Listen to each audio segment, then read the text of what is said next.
Welcome to Rebecca Sounds Reveille. What a show we have for you today, because I've got to tell you, I have got a pop culture icon with me who is an actress, an author, a producer, radio, TV personality. She is part of the Exorcist Legacy, humanitarian. She has 12 times won Paranormal Awards. Yes, and she has vast expertise in hunting with crew members of popular TV shows such as Ghost Hunters and Ghost Hunters International. I've got to tell you, there's so much to her. You are going to absolutely be amazed, because she's considered one of the best in the paranormal field with decades of experience. And she is a celebrity that has been inducted into the Paranormal Hall of Fame organization. And she is the only one that has been inducted. I've got to tell you, she has also done a documentary, and she's going to tell us today about her legendary comic book superhero, unlike anything that has ever been done. With me today is Kadrolsha Ona Carole. Welcome to the show. Thanks for having me. I am absolutely delighted because I don't know what to say now. I'm speechless. Oh, I'm delighted because you are also the one who has the show Paranormal 13. And yes, there is so much to you with everything that you do.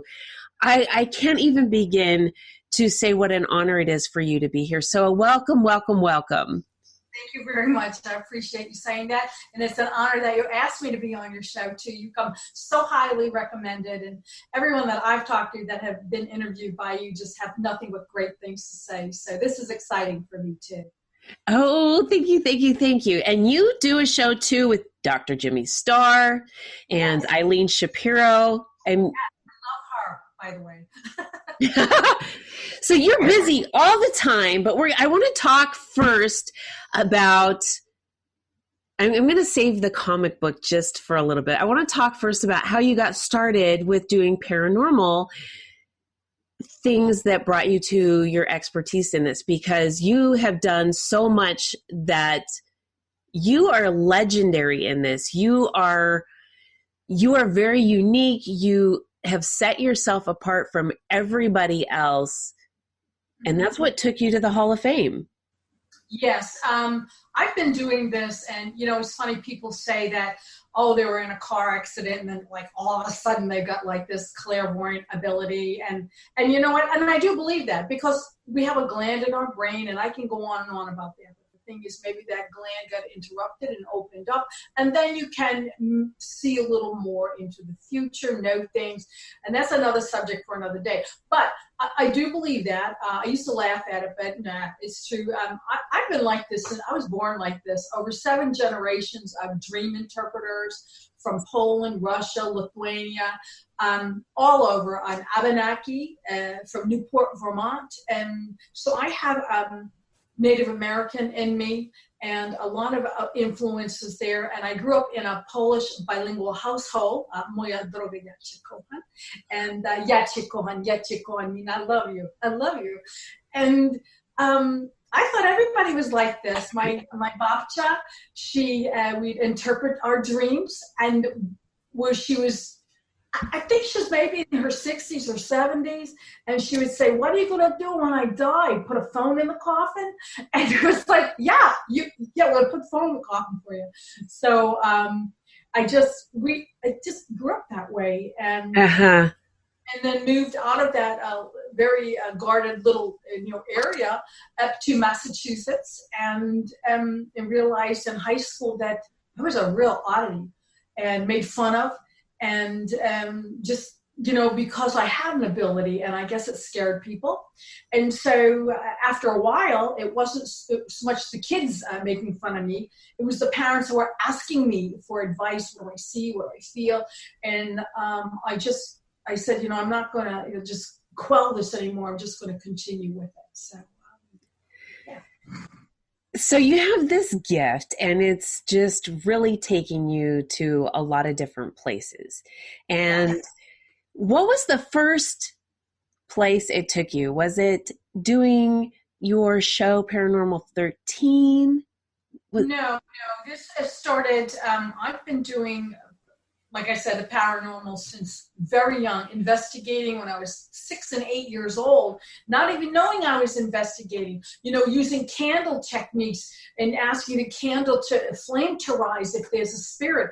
Obviously, don't go near a window or don't breathe on a candle. I mean, you have to have safeguards. But investigating the unknown for many, many years as a young child. Okay. And was introduced to Ghost Stories of New England, Viacom Productions, and I became one of their producers, and was back in the mid-90s and long before Ghost Hunters and all that kind of stuff. And we would put history with the tales of the ghost stories, and then we started investigating. Okay. Yeah, so we did that way back then, and I won a lot of awards with that program. Then we decided to go with something a little more vogue. I don't know. You know how you just kind of, change it up a bit. So my kids and I sat down and we came up with I like rock and roll. I used to sing in bands. I was a backup singer for Joe Cocker, and I took the stage with the Rolling Stones. I just had a blast, traveled all over the place with Bobby Vinton, and just did a lot of vocal work. So I wanted to keep that character, that look, that rock and roll look. So we developed Cece the Huntress, because who could pronounce Kadrolsha Ona? Nobody. And that's just Carol and Ann. In Polish, as I grew up with, Karolka, which would be Carol. And so we went with Cece Carol and a program called Cece the Huntress. And we go to all these like wild places. And I'd be by myself, and my son or daughter or my other son would film me. And we would do a historical background, second to none, and do all these paranormal applications, whether they were old school, new school, no equipment, lots of equipment. And we continued that, and I get awards for that. And then I switched it up again about a little over 5 years ago. I was approached to take a step into more of an international national and international realm, and that was with Queen of the Paranormal, which I used way back in 2007. Cece the Huntress is Queen of the Paranormal, and I decided, you know what, I'm going to trademark it, and I did, and it was the most lucrative move I could have ever made. And I took a step into very large Comic Cons and large events, because these Paracons that you see advertised all over Facebook, no one goes to them, and that's a sad thing, because it's very sad, but it's just the way it goes. You sing to the choir, and that's all you're going to get is people from the church.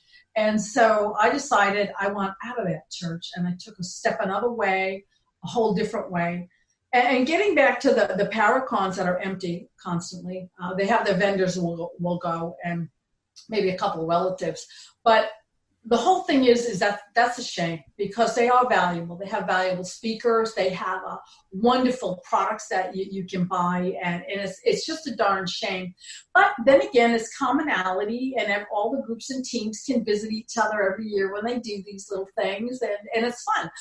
For me, I wanted to have a larger platform to be heard worldwide.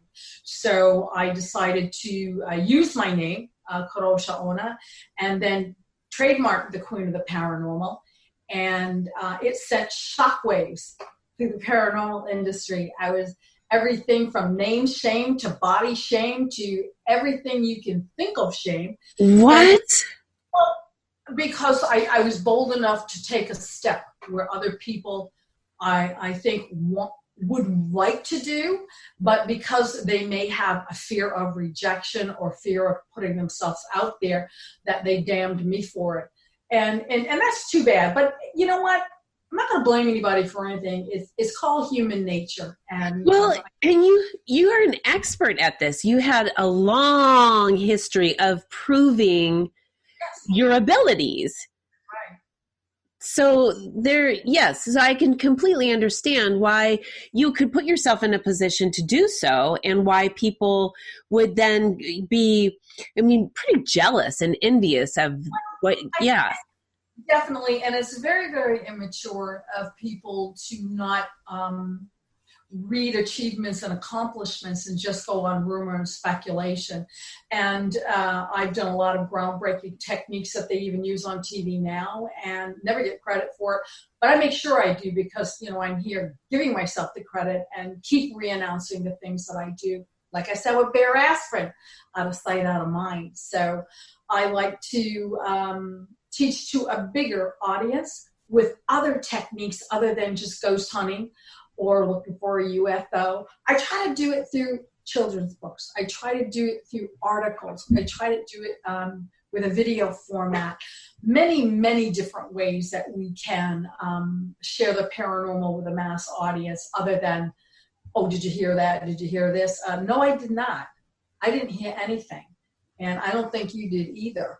And right. So it's over-processed. You've got producers that don't believe in the paranormal, but you don't want that stuff out there. And interesting. Yeah. That's very interesting. Let's talk for a minute about the children's books, because you work with Jim Henderson. Excuse me? I didn't hear you. You work with Jim Henderson, don't you? No, I worked with, it's Billy Diamond, and he was Jim Henson's puppeteer for the Muppets. Okay. And he had... That's what it was. That's what, yes. Because, whenever you go to a pop culture event, Billy Diamond has to be there. He's so fabulous, and I approached him about writing a children's book. And I wanted it to be based on hard-hitting subjects like child abuse, anti-bullying, sexual abuse, and the list goes on. And that's a hard format for kindergartners. So I like anywhere between kindergarten and, maybe second grade, that area. And so we're taking the hard-hitting topics and taking a positive spin on them, which is like, how the heck did you do that?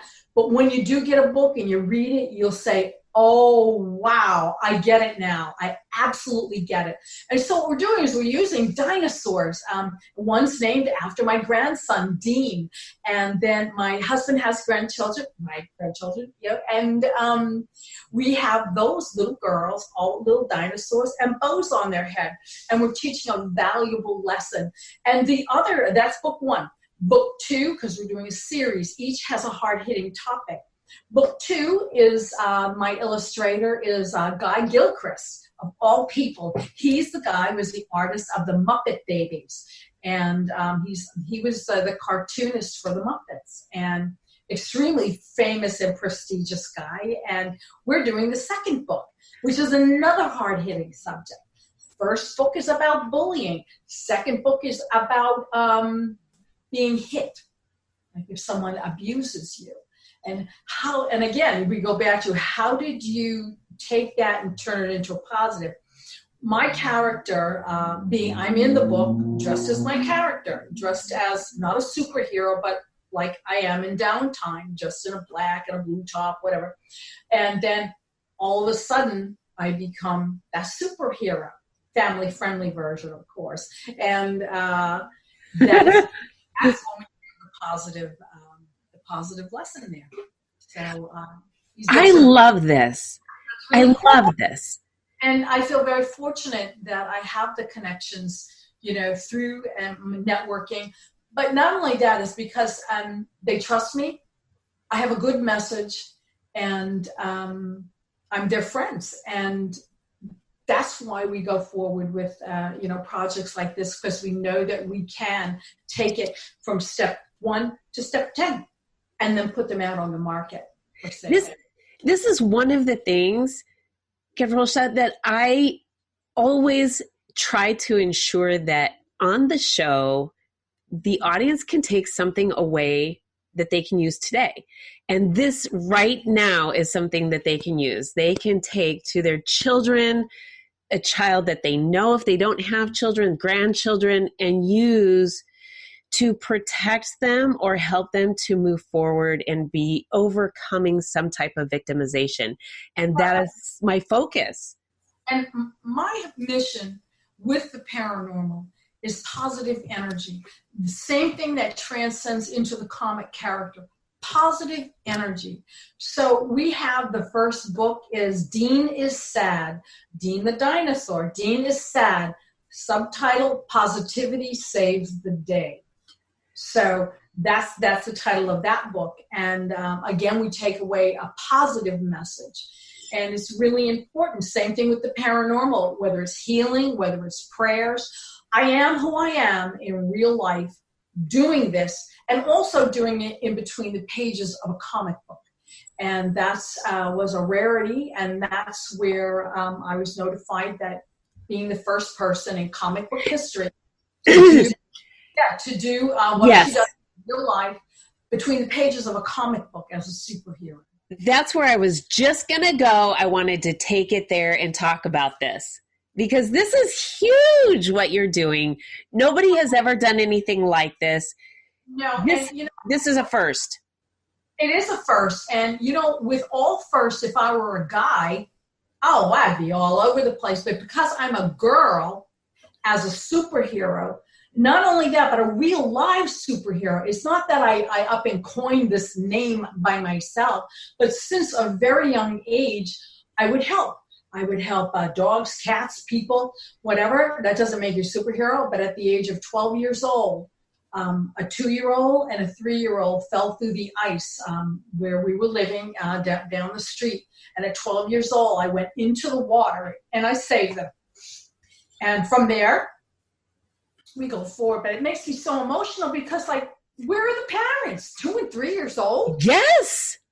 So I said, I'm going to get them. And I got them and brought them out to safety. I have, tears coming down here. I'm trying to, yeah. Mm-hmm. What goes on? I remember in my teens, there was a barn full of horses and the whole thing burnt down. Some horses lived, some suffered, some died, and so I raised an extraordinary amount of money for the people that lost their animals or needed medical care. And so what I did was I decided to split it up amongst the people that required the money, and that's how we gave it out. I also, let's fast forward, we were here recently, and it was a little over a year ago, I went out of my house to go bring some recycling to the trash can, the recycling bin. And there was a gentleman sitting behind a bush. And I thought, I don't know, see what he wants. You might need some help. And he didn't need any help because he pointed a gun directly at me in my yard. And okay, this is amazing right here, what you have to share. And I really want everyone to pay attention to this because this is intense. Yes, it was pretty intense. And because I was a police officer, or maybe it's just the person I am, I instinctually kicked that gun. I kicked the gun, I fell down, and before I knew it, the guy was over me with the gun and he fired twice. The gun it jammed, and I was able to get up, and then I was knocked unconscious, and subsequently woke up from that and went to the school where they have a security guard to call the police. I tried to get in my house. I couldn't get out. I was all discombobulated. And anyways, long story short, that's a true story. Police report, I recounted it and everything. And it was amazing. I honestly feel, and I live one house from a high school, one house. What was a kid doing with a gun sitting there? Yeah. All I can say is I did, after a day or two I thought I had seen a hypodermic needle, wasn't sure of the yellow cap. And as I looked online at pictures of hypodermic needles, I realized, yes, I did see that, laying, caused to maybe he had a drug problem. Okay. And a drug problem. I kicked the gun. It was a cheap gun because the kid's got a drug problem. So it probably was not related to any kind of school violence. But then again, you don't know when people are taking drugs, what they're capable of. No, and that could have just been the beginning to what could have been happening. Right. And probably within, I'm guessing now, I don't know, anywhere between a month and 3 months after the incident, a boy was shot and killed up, I'd say 1 block away on the corner. And again, a drug situation. And I was told, not by police now, not by anybody, but just rumors in the neighborhood. So then again, you don't really know if it's true, but they said that was the kid that did that. Now, I don't know if it's true or not. I don't know. The gentleman had particular markings as far as the police is concerned. It's a closed case. They haven't found him. But what a scare of a lifetime. But yes. I was not afraid to kick. I was not afraid to do that. So this is something that's really important. And I think especially for women, and I'm not to discredit anybody. I think everybody needs to be able to defend themselves. But especially for women, I think we need to be paying attention to our surroundings, and we need to know what to do in the event that there is an attacker in our presence, whether they have a weapon or not.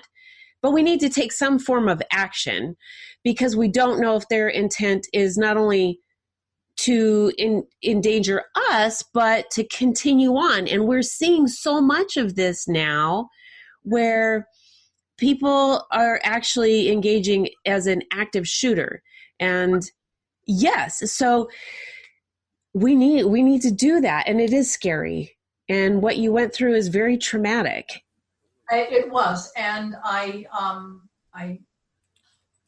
I think healing begins with knowledge and sharing your experience. I'm really tough, and I have a very thick skin. And like you, Rebecca, we're women in business. We have to be. And we get more crap thrown our way than any man in this world. And to get noticed because of the superhero status of the comic book thing, it is like pulling freaking teeth. It's like they don't want to see you, but if it was a guy, hey, maybe they would, like that. So shows like yours that can bring this to light are fabulous for me. Jimmy Starr, Ron Russell, that's great too. They have a wonderful program, and I've been on their show a few times. And I keep plugging away, and getting these opportunities, like to have my shows put on your network, and so people can see them again in the CC the Huntress programs. Yes, I think this is so important, because there is so much opportunity for change and helping people's lives to move forward and out of, I just kind of, the challenges that we face. I don't like to say things that keep it in the negative, because that just furthers it. And I don't like to say that. So we get in a slump due to different events that happen in our lives, and we need to change that and build upon those trials and tribulations that we face and make it move forward. Take those things and make those into opportunities that allow us to grow. And so we need to do that, and taking from someone else's experience and sometimes the tragedy that they faced and what they've done with that changes our lives also.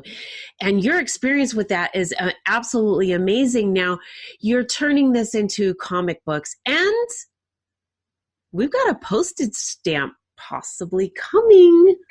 Yes, that's true. The thing is, being a superhero, first superhero, real life person now, I'm not dead. They have this thing now, they passed, I believe it was in 2018, that you have to be deceased so many years to have a real live person on a postage stamp. But my status came out 2 or 3 years before they made that. So I can be grandfathered in. All of these characters that you see in comic books are not real people. The first persons to do themselves in a comic book was in 1934, Roy Rogers and Dale Evans. And they did their TV show in a comic book. But there's never been an actual real-life superhero in real life doing what she does in real life, healing, positive messages, all of this stuff in the pages of a comic book. I'm the first one. So now I cannot be on a postage stamp. I think that's a remarkable feat, whether you're a man or a woman. It doesn't matter. It is a first. It should be considered. And I hope that it's going to, because these are all the things I'm working towards as a woman. And not only that, I mentor a lot of other women and men that haven't been given a fair shake on how to do proper publicity, how to present yourself when you're doing an interview, how to achieve your goals. And that's what I do. I do that with all my programming, and especially Paranormal 13 News, which Ronnie James and Bruce Knight thought of, and they gave me a third, ownership, like in thirds, and take it away. And I did, and the formula was to take women, men, and put them globally so that they can show their wares, their talents, and people can go into their websites and exchange commerce with them. So it's like giving them a hand up. And I love it. Yeah, so that's what we were doing for season 3. I've kind of switched it up a bit because I think we have to keep things lively and vibrant and not be bored with the same, format. So we're going to switch that up. So next month we're going to start filming again for that. And again, the same basic thing: people helping people giving people a hand up and not a hand out. And, hopefully they can achieve their goals. That's what I would like for them. So if somebody wants to get in contact with you. Don't bother. No. What would you like them to do so that they can get on board with the comic book and learning and growing with you? If they want to get some expertise, some knowledge, some growth, what can they do? They can contact me. They first of all go to my website, queenoftheparanormal.com, and read about me first and see what I have done, and to see if maybe you can fit into that, and if I can help you. That would be your first stop. And then if I can't, just write to me, and I do read the mail.